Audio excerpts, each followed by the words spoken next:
For over 20 years, Dan Hicks called Phil Mickelson's biggest moments live, on air in real time.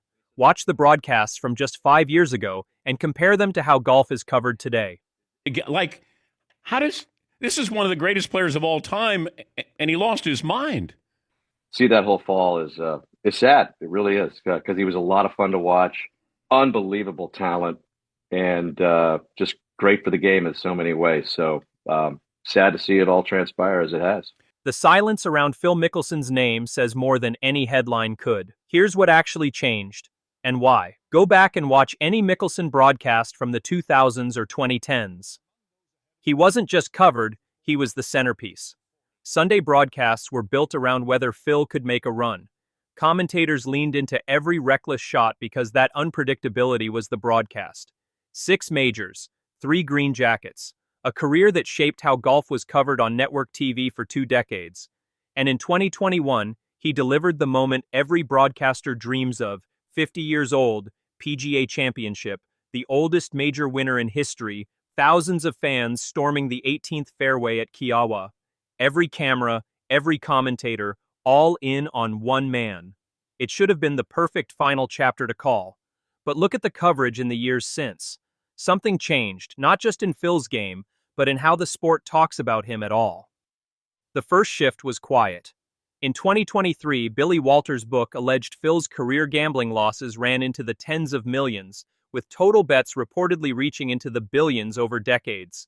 It didn't dominate broadcasts the way a Tiger scandal would have.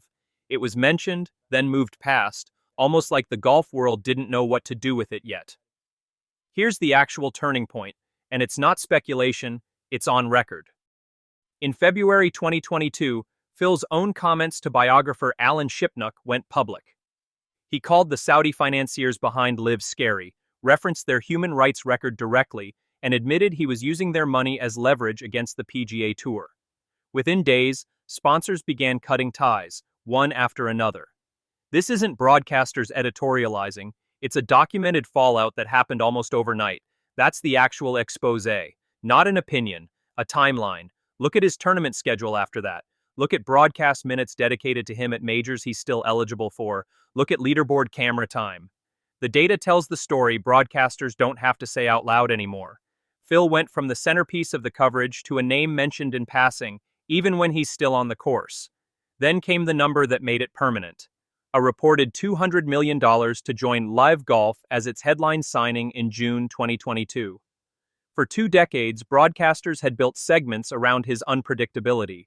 Now the unpredictability was gone, replaced by a fixed contract on a league most of the golf-watching public still can't name 3 other players from. Here's why this is relevant again right now, not just history. Saudi Arabia's Public Investment Fund has confirmed it's pulling its funding from LIV Golf at the end of the 2026 season, and it's worse than a slow wind down. Reports say the league's remaining tournaments this season are on the fence, with insiders saying LIV itself doesn't know when the money actually stops. The league Phil bet his legacy on might not even finish the season he's currently playing. Phil said the entire point of joining LIV was leverage, forcing the PGA Tour to change, giving players more power.